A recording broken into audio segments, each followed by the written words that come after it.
Good morning, everyone. Welcome to our first session today. I'm very excited to introduce our speakers, Fabio Lipreri and Gabriele Orlandi. Fabio is an AI engineer, and Gabriele is an AI scientist. They are both from Extreme. Today, they'll take us from high-level concepts to hands-on engineering details of MCP.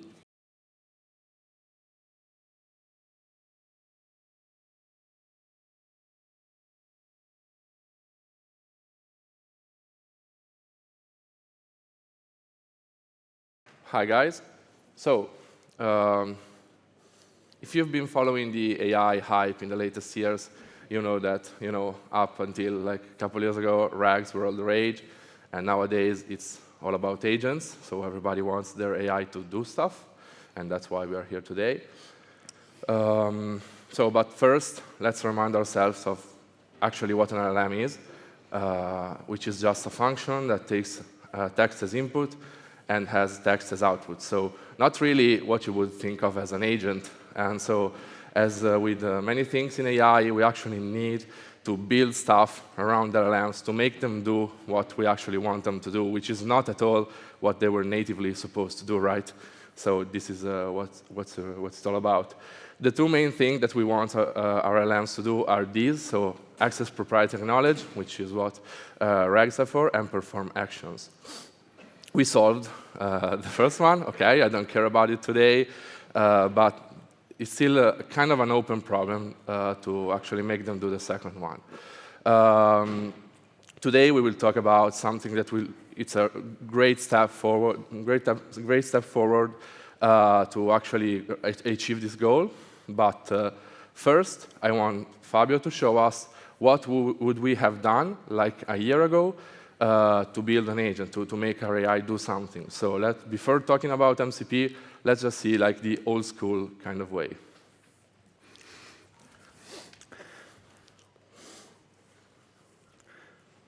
So you expected the talk about MCP, but we already have a way to let our LLM use some tool.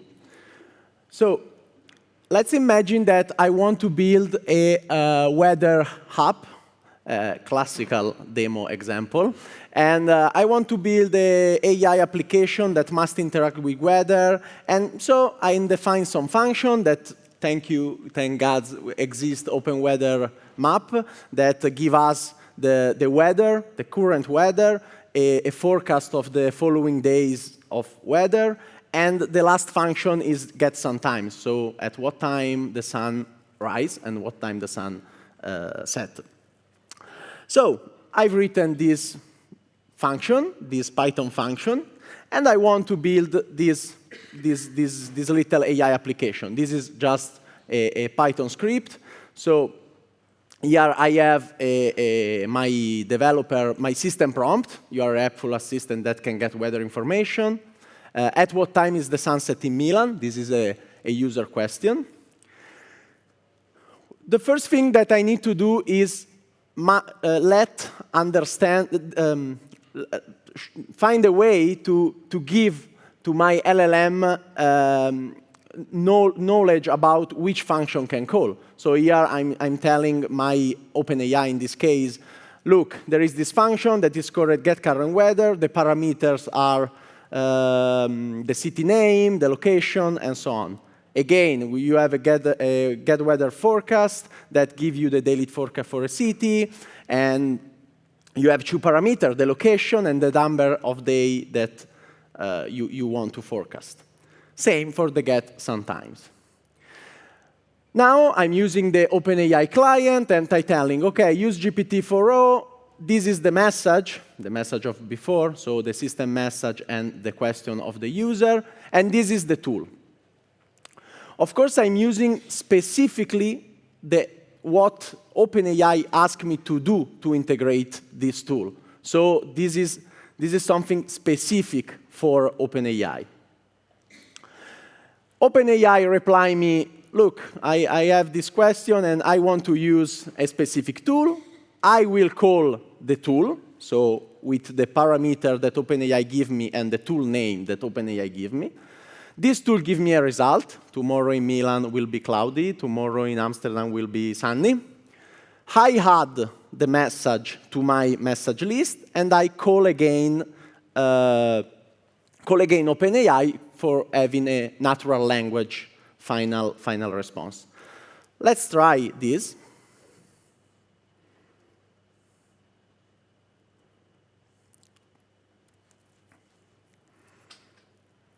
So, at what time is the sunset in Milan, Italy?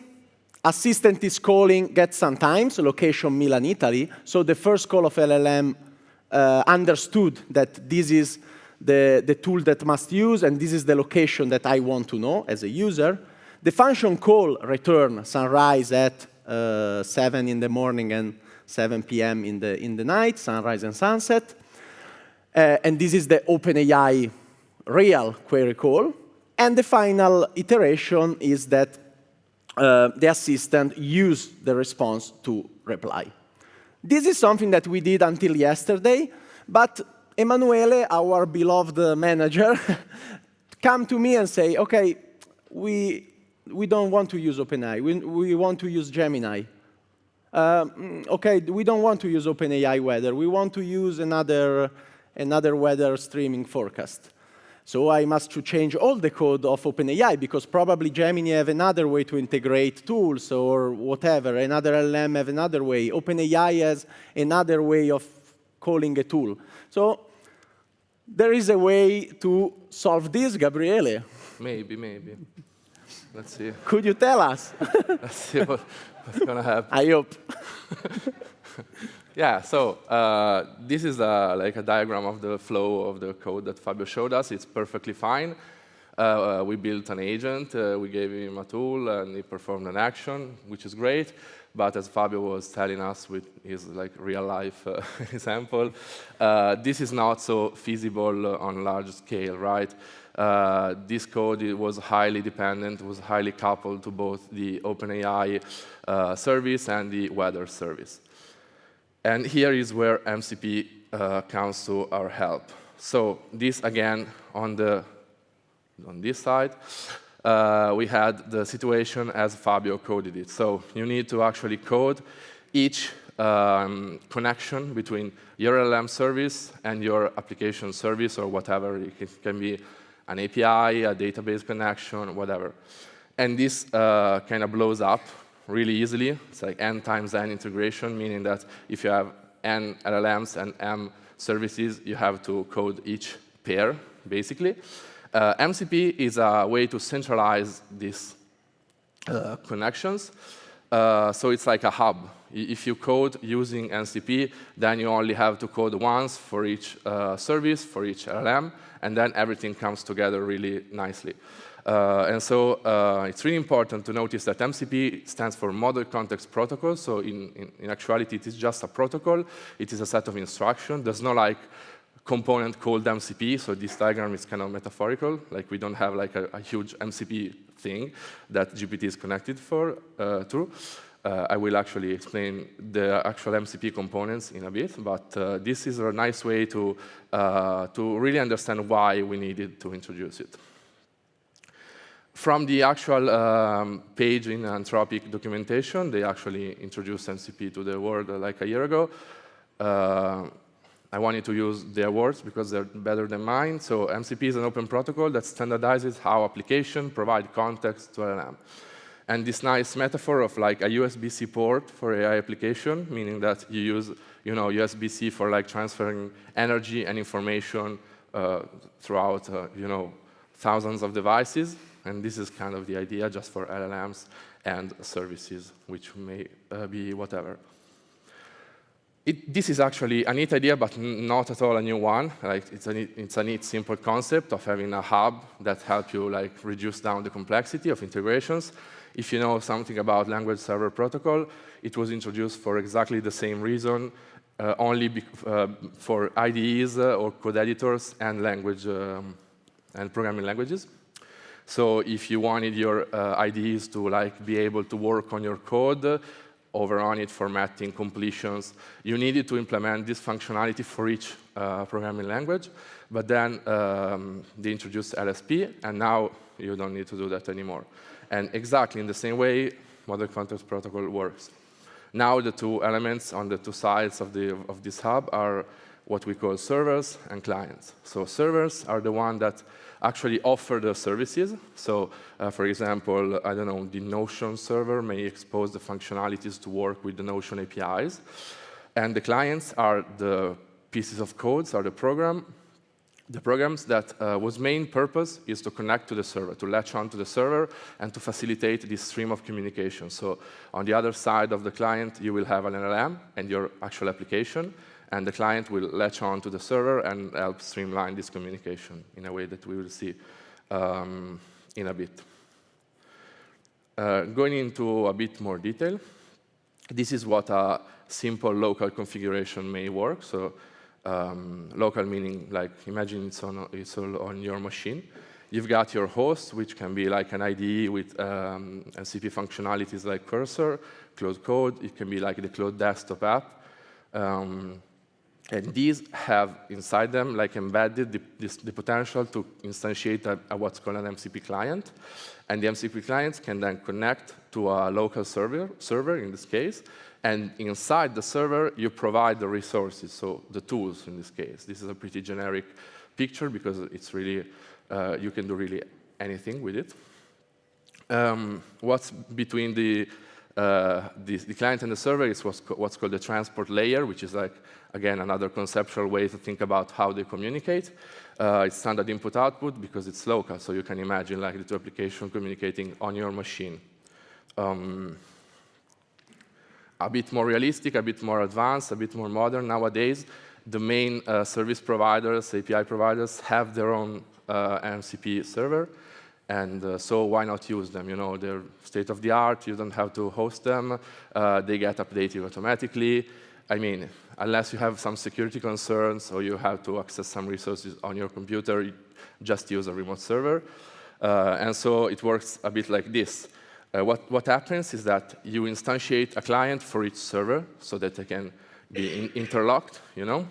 And so, for example, the Slack server exposes all their tools, which can be, you know, get notifications and message. And then they take care of talking to the API, you know? Like, you don't have, your LLM doesn't need to know how to communicate with an API. It just needs to know how to communicate with an MCP server. But since that's standardized, that's kind of the whole point, you know? And so you only need, basically, since this is a remote configuration, you've got server-sent events or streamable HTTPs as, you know, the standards. But that's kind of a technical detail. But yeah, the goal is that you only need to take care about your AI application, which can be, you know, in this purple box, which is the host. And then everything else is like comes prepackaged. Going again into a bit more detail, like what's in the server actually. Okay, we said that it's a way to standardize how the resources of for example, the Slack APIs are exposed, but how is that, you know?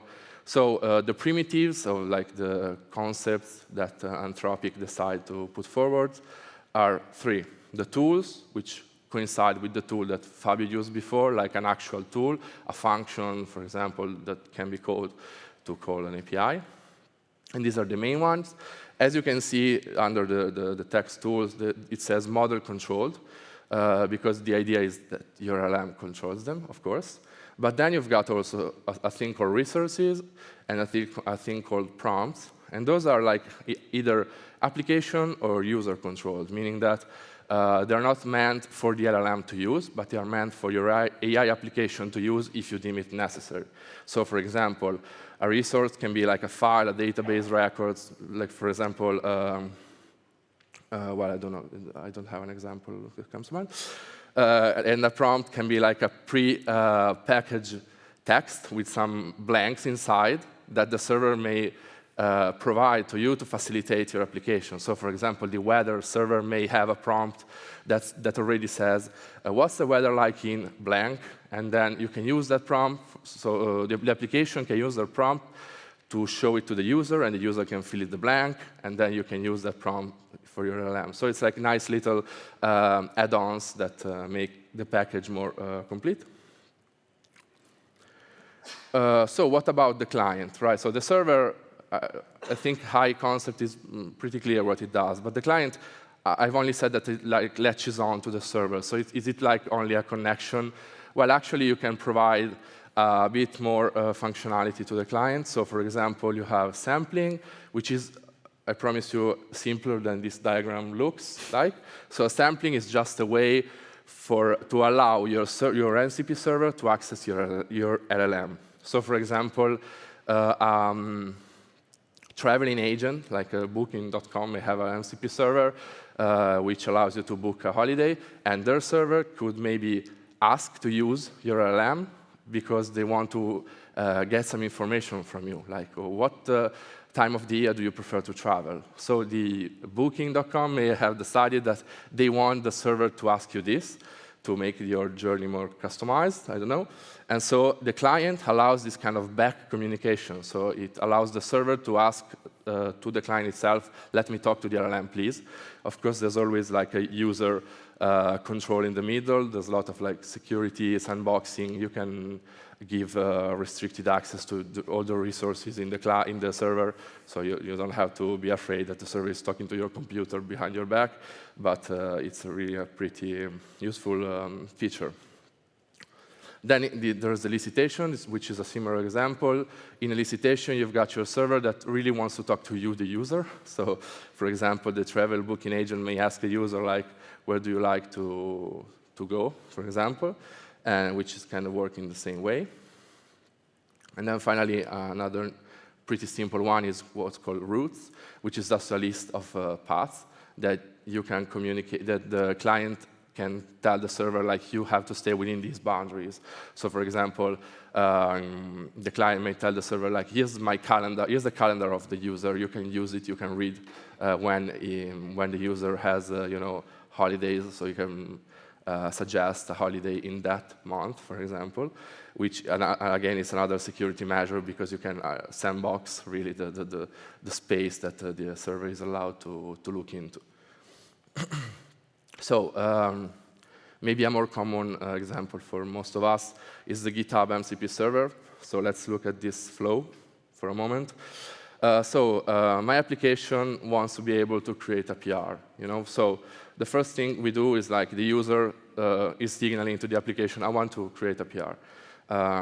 Then we go to the server and we ask, what are your resources? What are your what can you provide to us now? And in this case, we can see, like, we have some URL, we have some tools, like, of course, create a PR, create an issue, merge, and then we have some prompts, some template prompts, like the basic, I don't know, PR prompt for the PR message, for example.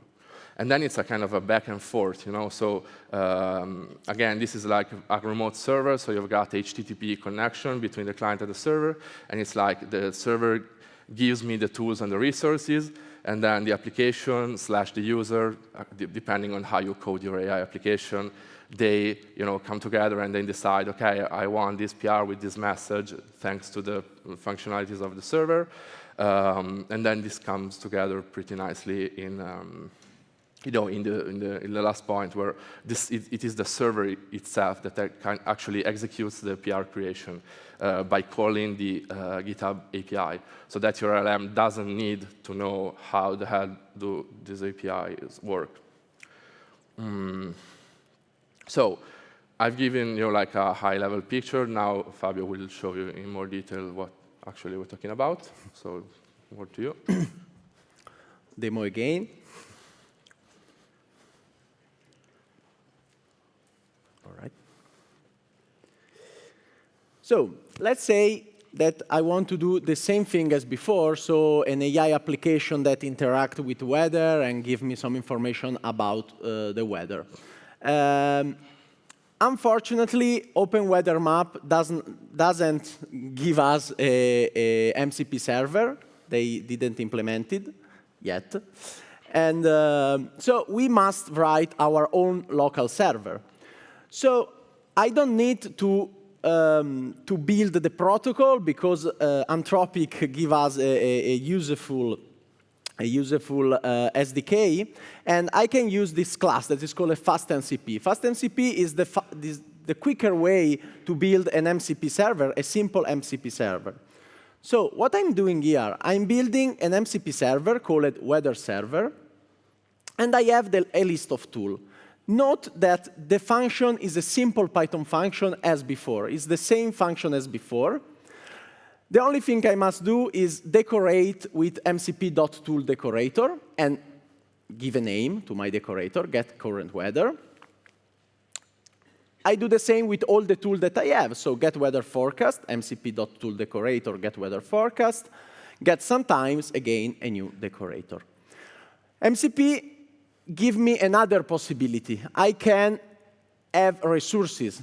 Another primitive is resource. So here, again, I build a Python function, and I've decorated with mcp.resources. I give it a name, like available country. This is just an example. Maybe OpenAI want to give me the available country that my server can use, my client can use. And MCP prompt, so get weather suggestion. This is a very simple prompt. I'm in location, and the weather is forecast, what I should do. The prompt could be useful for the user, because if I'm building the weather forecast API server, I know better which prompt work best for calling my tools. So this is a possibility that MCP give us. So it's a simple Python script that I can run, and as Gabriele showed you, it's a local server, so I can communicate through standard input-output communication. Now, what about the client? The cool thing of this is that it's a protocol built by Anthropic. So the first thing that Anthropic did is integrate. Let me see if I can zoom it. OK. The first thing that Anthropic did is integrate MCP protocol in their client. The only thing I must do in the case of Claude, for example, is to,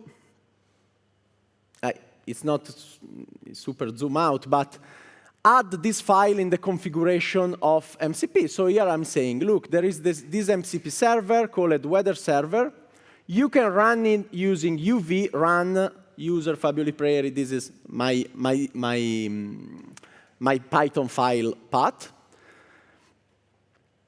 And Claude see this MCP server here. I can, of course, disable or enable. And look here, I have another MCP server given by default in Claude. This is web search that I disable, and a lot of remote server, Drive search, Gmail search, calendar search. Here I can see the prompt and the resources that I can use. So for example, let's ask how is the weather tomorrow in Amsterdam?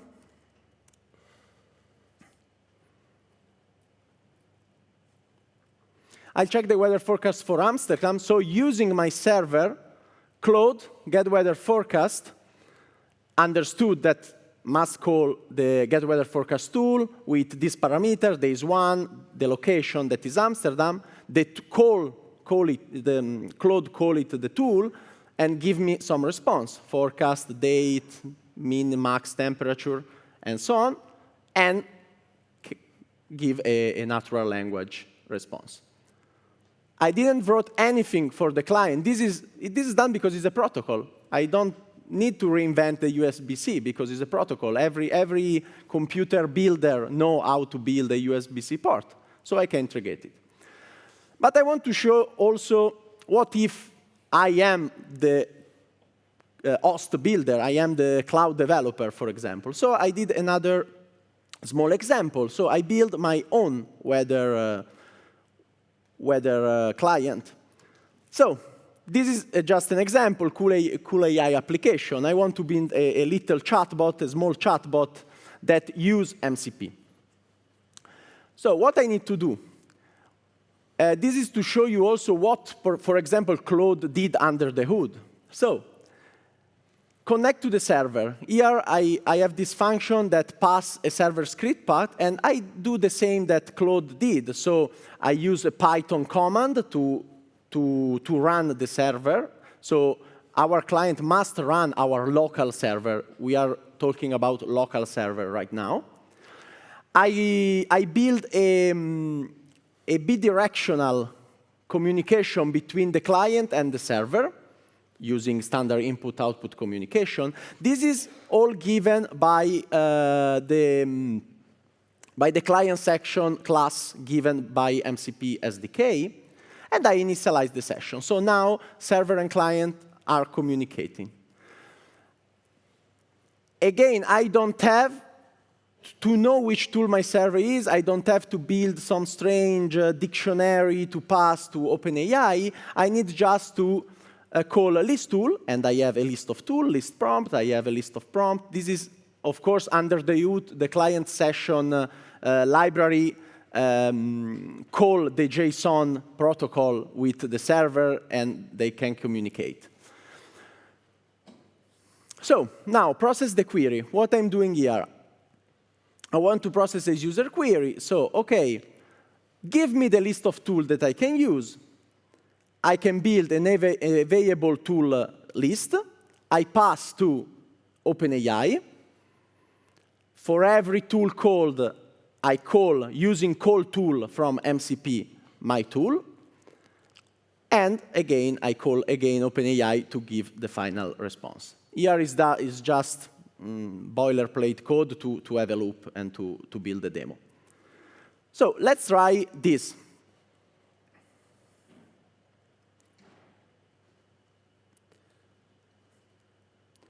What I'm doing here, I'm running UV run, use UV, guys. And I'm calling my Python script, and I'm passing as a parameter my MCP server. OK, so my client started, and connect to server with tool, get current weather, get weather forecast, get sometimes. Connect to server with prompt, get weather suggestion, and resources, get available country. I get what I need to, what LLM needs to use. So let's try a query. At what time the sun rise tomorrow in San Francisco?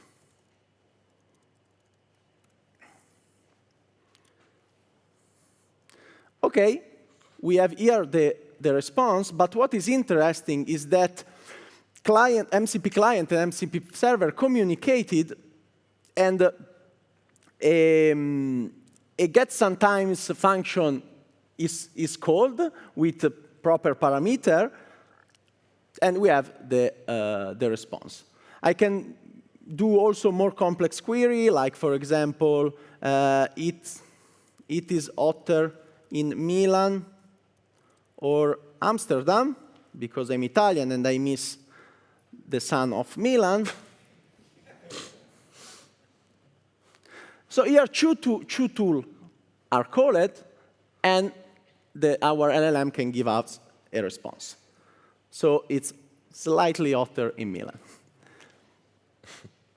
OK, now I can anticipate some questions, because what I did here is to, yes, I use the client, the MCP client, but here I build again the dictionary that OpenAI need to use. This is for two reasons. The first reason is that when I wrote this demo, OpenAI didn't integrate MCP in their SDK.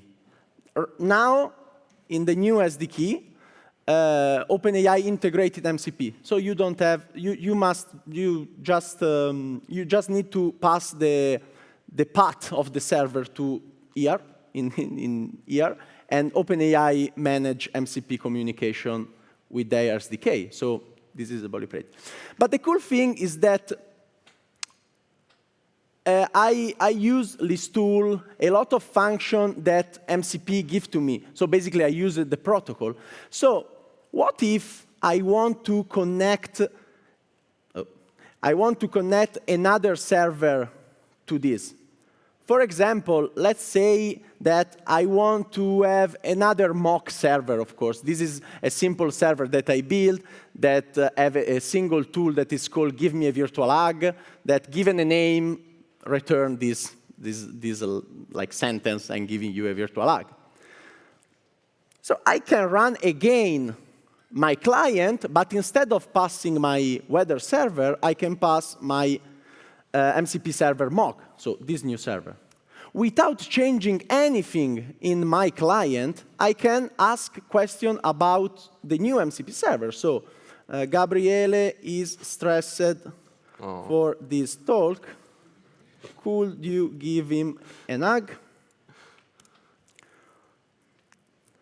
And use a new tool, I can give an hug to Gabriele. So what I want to stress with this talk and this demo is that MCP is a protocol. So as soon as server and client respect this protocol, everything is simple to connect things. Imagine if instead of the local server I use GitHub, I don't have to build a GitHub server, because GitHub, the one that know best their API, they know best how they stuff work, build a server for me. I just need to use it using MCP.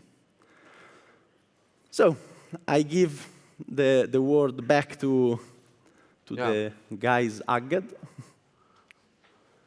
Yeah, so I'm much more relaxed now, so I can give you like the final remarks. It's a bit of what we learned, both on on the field, working with it, and both like reading around. I won't lie to you, like it's not like we have years of experience with MCP, obviously. So first of all, what actually is MCP? It's not easy to understand at first, for me at least. So it is an abstraction layer, right? It's like it works on top of APIs, for example, or other services, but it's like it acts as an abstraction layer, and it shifts the control of the workflow towards the API producers. So they know best, as Fabio said. They know not only the tools that they provide, but also like the prompts that you may want to use. They maybe have some resources for you. And when I say you, I mean your LLM, of course. And so, I mean, let's do it. It's less work for us, less code to maintain, so why not? And I found this really nice comparison. It's like an open API for LLMs. I was kind of asking myself, like, okay, if it's so great, why didn't we invent it when we were supposed to use the APIs, right? Like, why the LLM get to use the MCP and we don't? And it's basically because like we had open API, we didn't need more explanation. We were coders, we could use open API, but the LLM kind of struggled with it, and so they need this extra step, this extra help, which is, I think it's really nice and humanizing for the LLMs. Then, a bit more technical, decouple your MCP code. Here, Fabio is king of code decoupling, so he will tell you better if you want to talk to him later. But yeah, don't mix code that depends on your MCP server or your client together. Just, it is made to be decoupled. It comes already decoupled, so make sure to use it as intended, so that when standards inevitably evolve, it's a young technology, it's kind of a mess of documentation online, it's really hard to understand. We didn't actually get into the details of like JSON RPC, which is like the standard of communication of the messages, and it's a bit of a mess. It has versioning and a lot of stuff that I don't really understand either. But yeah, so you decouple your code, make sure to use like remote servers so you don't have to maintain yet another server, yet another component, so you can stay current. Set realistic expectations, so this is a really important one. Like MCP is just a protocol, like it's not a silver bullet, it's not like a new breakthrough in towards AGI, I don't know. It's just a nice tool to have. but it's not a silver, may not be a silver bullet for your applications. Like, for example, this comes from the experience of a colleague of ours. Like, for example, we told you about the resources, prompts, and tools, but we never got to use prompts. Like, we didn't find them useful, like, ever. So maybe they are for some cases, but maybe they're not. And so you will still need to write your prompt most of the times. But it still is useful. So finally, despite it is such a young technology, it is here to stay, right? It's already been accepted as the new standards. Agentic AI goes so fast, and so it looks like it's here. It's been here forever. Anthropic got a great head start by introducing it to the world, making it open, including it into their application. So Cloud Code, Cloud Desktop, like for months, Cloud Desktop was like the only client. So you had to use Anthropic if you want to use this new cool technology. And this was like a jump, like a head start for Anthropic.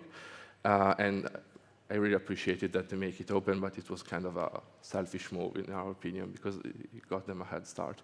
But yeah, this is what we took from our months using MCP. This is the code of the demo if you want to look at it. There's thousands of examples of MCP servers and clients, but if you want to go back to this nice time that we had together, you can look at the demo code. I'll leave it a couple seconds on the screen.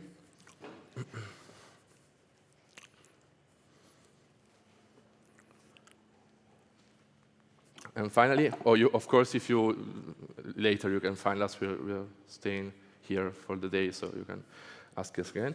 And finally, these are our two QR codes. So I'm Gabriele Orlandi. He's Fabio Lipreri. We work for Extreme, which is a consultancy firm in Italy, and mainly in AI. We also do some digital products. We are a small, young company, and we like to hang around at conferences like this. So some of us I may have talked to already. We have been to PyData, Paris, London, and many other places. And that's it. Thank you so much.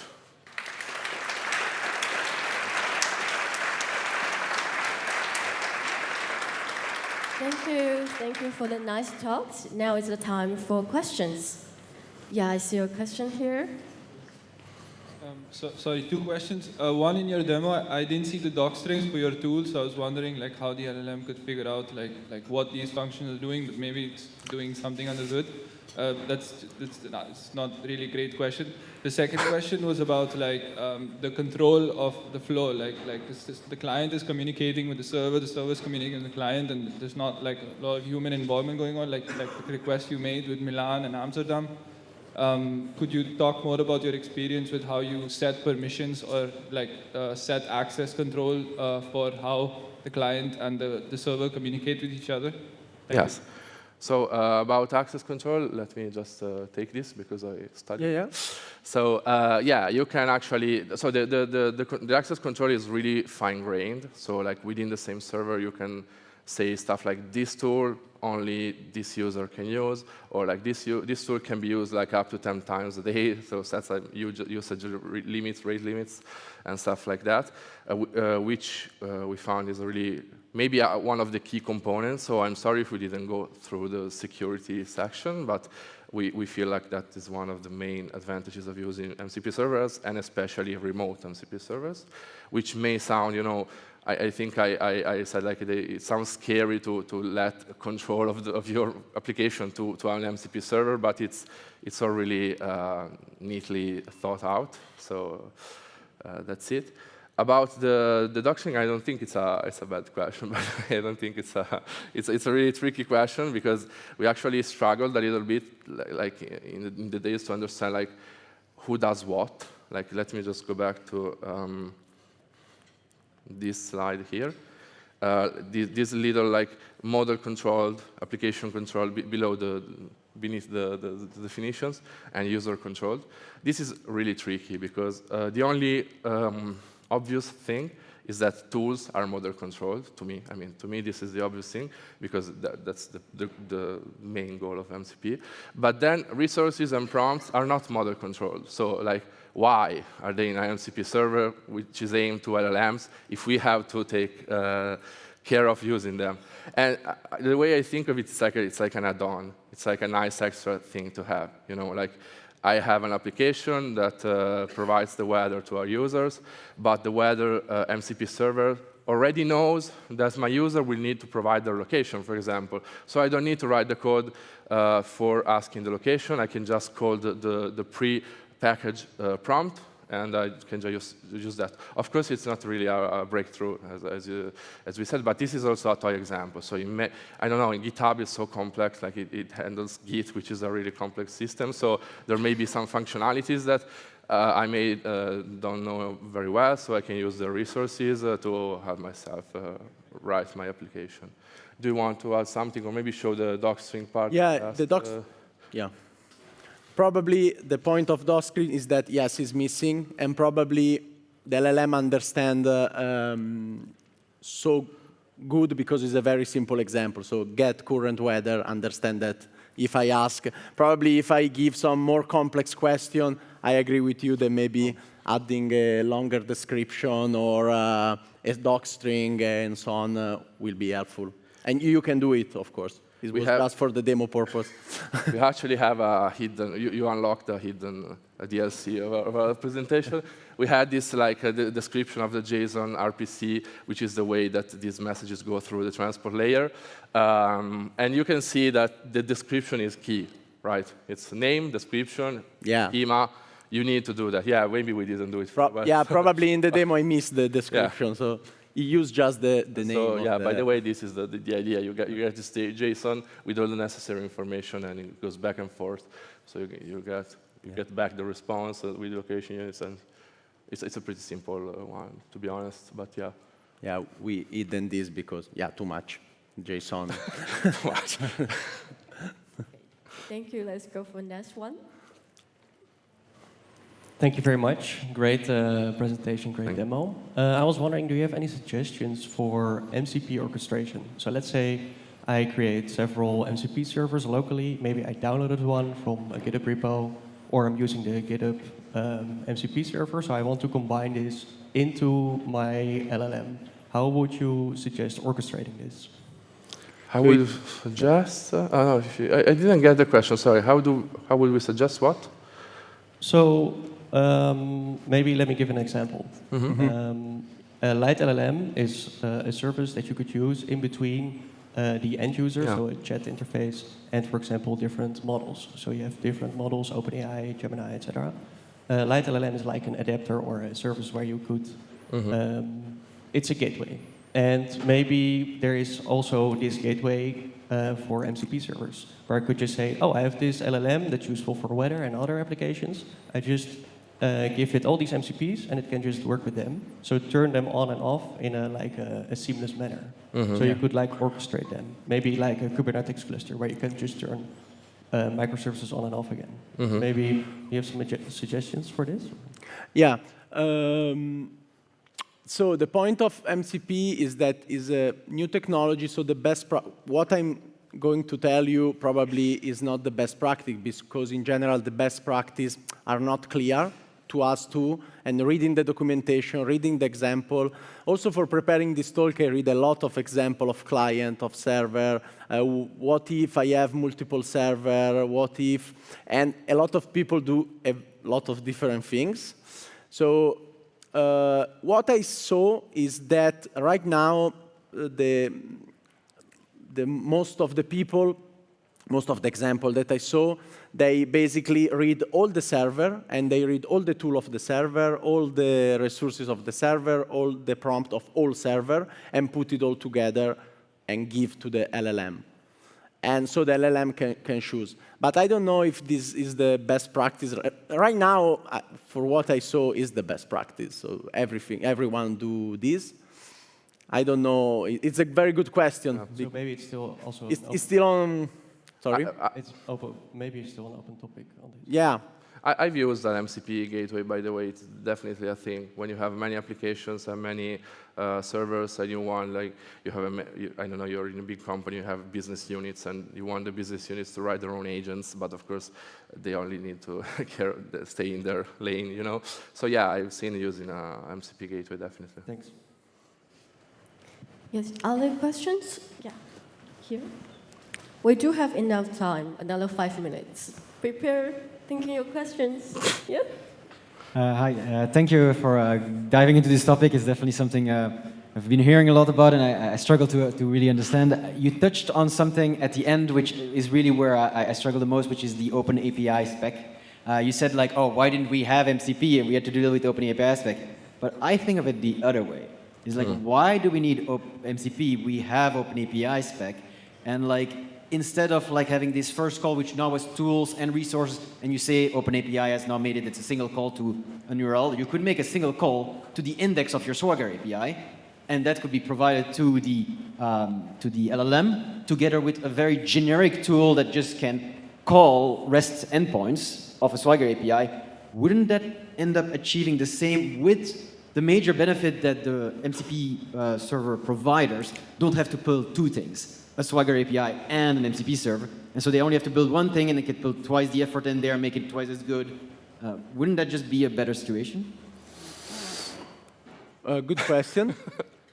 Yeah. You are talking about API, but the point, I think, of MCP is that our example was just about calling API and so on, but could be also reading local file or using, I don't know, some tool or a robotic arm, some interface to a robotic arm in your local store. So I don't know if Swagger, OpenAPI Swagger could help in this case. So I think that MCP want to be more generic than OpenAPI, more tool generic and resources and prompt generic.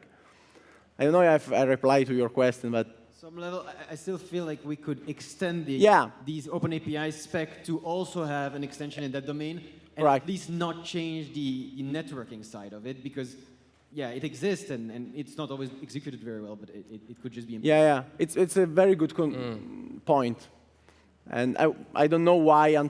I think that Anthropic built MCP. I don't know, to be specific to LLM, but yeah, probably. The first slide the USB-C slide, right? Yeah. Is what surprised us when we start working with MCP. And the USB-C, because MCP is a protocol that standardized thing, but we specify the example of USB-C and the language protocol because it's not something new. Like building a protocol and standardized thing is what humans do since the computer was invented, probably. So it's a good point.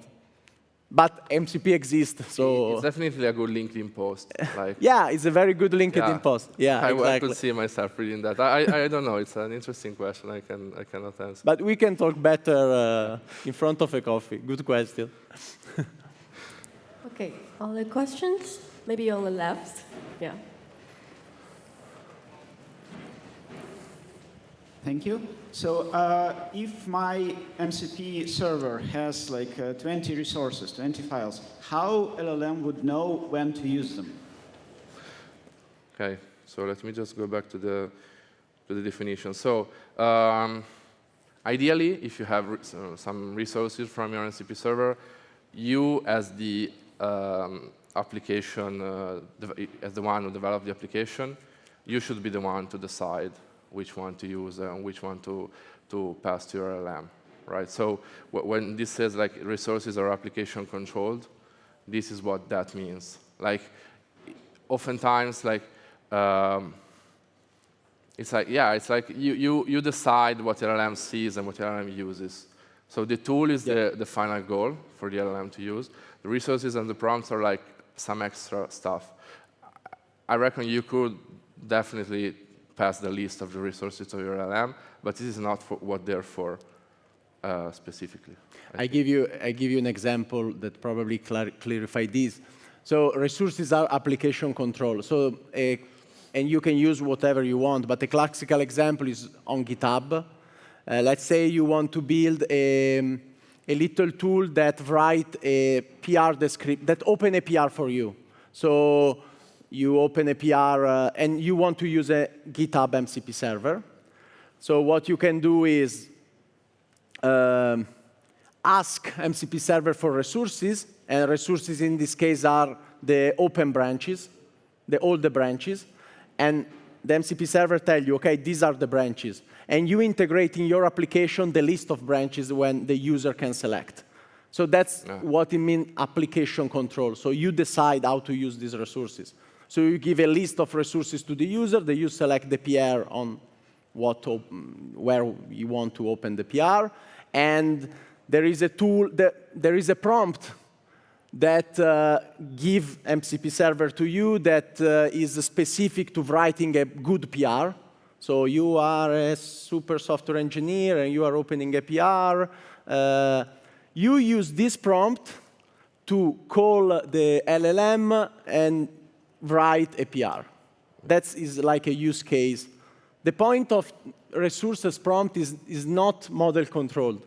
So you can decide to do whatever you want. You can decide to download all the resources and give it to an LLM, but it's up to you, to application. It's quite confusing. It's a tricky one. I agree with you. It's like you decide what to pass to your LLM, whereas with tools, they decide what to use, right?